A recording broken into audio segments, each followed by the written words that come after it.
कल उत्तर प्रदेश को लेकर के दिल्ली में एक बड़ी बैठक हुई जिसमें मुख्यमंत्री योगी आदित्यनाथ, पार्टी के राष्ट्रीय अध्यक्ष, गृह मंत्री और रक्षा मंत्री शामिल हुए हैं। मुद्दा था कि लोकसभा चुनाव को लेकर किस तरीके से तैयारी की जाए और सांसदों की भी रिपोर्ट कार्ड बनाने की चर्चा है। हमारे साथ बातचीत मौजूद हैं कन्नौज से सांसद सुब्रत पाठक जी। सर, सांसदों के भी अब रिपोर्ट कार्ड बनाए जाएंगे कि सांसदों ने किस तरीके से आगे कार्य किया है और क्या कुछ अपने कार्यकाल में उन्होंने किया है। आपको लग रहा है कि ये बेहतर रहेगा 2024 के टिकट देने के लिए? नहीं, देखो, एक निश्चित रूप से जब भाई जो भी लोग हमारे सांसद हैं और उनका किस प्रकार से जो उनके कार्य हैं, अपने क्षेत्र में क्या किया है, संसद में कितना आए हैं, तो इस सारा विषय होता है। प्रधानमंत्री जी इन सब चीज़ों को बहुत महत्व भी देते हैं, देखते भी हैं। और मुझे लगता है कि लोकप्रियता के आधार पर जब आप काम करोगे तो ही तो लोकप्रियता होगी, तो लोकप्रियता के आधार पर ही टिकट का डिसीजन होगा। 2024 की तैयारियों में अभी से जुट रही है भारतीय जनता पार्टी, जबकि अभी देखिए तो 1.5 साल के तकरीबन का समय बचा हुआ है। तो माना जाए कि बीजेपी अब यूपी को अहम मान रही, इसी वजह से इतनी पहले से तैयारी कर रही है। देखो, आपने देखा होगा 2014 के आने के बाद से लगातार भारतीय जनता पार्टी अपने संगठन को मजबूत करने के लिए लगातार ग्राउंड पे है।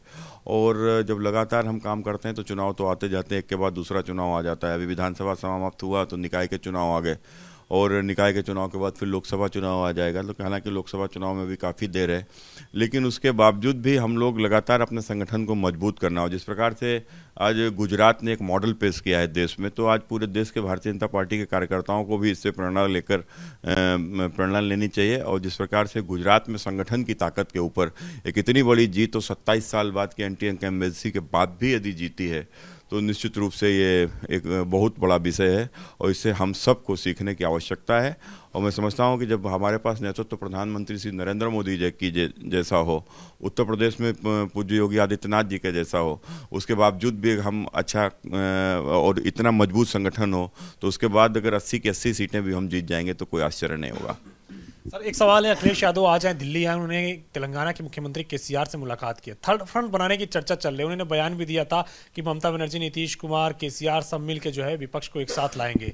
अब देखो, ये थर्ड, फोर्थ, फिफ्थ कोई भी ये बनाए उससे क्या फ़र्क पड़ता है। आपने देखा होगा ममता बनर्जी अभी जब उत्तर प्रदेश में विधानसभा के चुनाव में आई थी तो कितनी सीटें जितवा गई अखिलेश यादव को। या अखिलेश बंगाल चले जाएंगे, उनके लिए क्या, उनको कितने सीट जिता देंगे। अखिलेश अभी तेलंगाना जाएंगे तो वहाँ कोई वोट बढ़ा देंगे उनका क्या।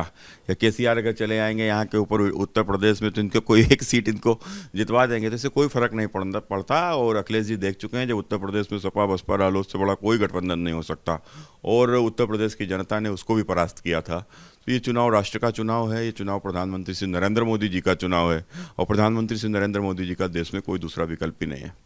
निकाय चुनाव की अगर बात करें तो बीजेपी जहां इतनी तैयारी कर रही है, सपा की सक्रियता इतनी नहीं दिख रही है। क्या आपको लगता है कि सपा इसको सीरियस नहीं ले रही है? देखो, समाजवादी पार्टी एक जो आपराधिक जो इस पर समाजवादी पार्टी का जो प्रवृत्ति है, और जिस प्रकार से जो जितना बड़ा अपराधी वो उतना बड़ा समाजवादी। तो आपने देखा होगा कि जिस प्रकार से इनका जब भी ये सत्ता में थे तो किस प्रकार से सांप्रदायिकता को बढ़ावा देते थे। शहरों में तो खासकर दंगे होते थे, दंगे कराते थे, और वो दंगाई आज भी इनकी पार्टी के नेता हैं, आज वो दंगाई इनकी पार्टी के कार्यकर्ता हैं। और ऐसे लोग जब भी समाज में जाते हैं तो निश्चित रूप से उनको देख के रिएक्शन होता ही होता है। तो इसलिए समाजवादी पार्टी इंटरनल खाने से, तो मैंने तो एक बार पढ़ा था कि वो किसी प्रकार से कोई जीत जाए, भारतीय जनता पार्टी हार जाए, इस प्रकार की रणनीति अपनाएंगे। तो इससे नेगेटिव पॉलिटिक्स से कुछ भला होने वाला नहीं, और इनका उत्तर प्रदेश में मुझे नहीं लगता इनका निकाय चुनाव में कुछ है। एक आखिरी सवाल है, अखिलेश यादव ने भी ट्वीट किया है और बोला है कि जातिगत जनगणना जरूरी है। पहले भी वो इस तरीके के बयान दे चुके हैं। क्या आपको लगता है जातिगत जनगणना होनी चाहिए? हाँ, वो तो समाज को बांटना ही चाहते हैं, यही तो उनका लक्ष्य है। जब जाति में हम बटेंगे तो ये राज करेंगे। तो कुल मिलाकर ये धार्मिक जनगणना की मांग क्यों नहीं करते? ये धार्मिक जनगणना की मांग करें ना, कि हिंदुस्तान में जब 1947 में देश का विभाजन हुआ था, उस समय पर हिंदू कितना था, मुसलमान कितना था, और आज जो इतने साल बाद आज़ादी के हिंदू के सापेक्ष मुसलमान कितना है, इसकी बात क्यों नहीं करते हैं? अब आज इस देश में कितने लोग ऐसे हैं कि जो देश की धार्मिक जनसंख्या को प्रभावित करना चाहते हैं और जो कहीं ना कहीं अखिलेश जैसे लोगों से लाभ ले रहे हैं। तो कुल मिलाकर ऐसे कट्टरपंथी सोच के लोगों के कारण से अखिलेश जी सदैव हिंदुओं को तोड़ने की बात करेंगे, हिंदुओं में जाति गणना की बात करेंगे, लेकिन कभी देश के लिए धार्मिक जनगणना की बात नहीं करेंगे। लेकिन मैं मांग करता हूँ कि यदि जाति गणना हो तो उससे पहले इस देश में धार्मिक जनगणना हो। शुक्रिया हमसे बातचीत करने के लिए हैं बीजेपी के कन्नौज से सांसद सुब्रत पाठक, जिनका कहना है कि अगर जातिगत जनगणना जरूरी है तो उससे पहले धार्मिक जनगणना जरूरी है। कृष्ण सुनील पांडे के साथ अविनाश तिवारी, एबीपी गंगा, दिल्ली।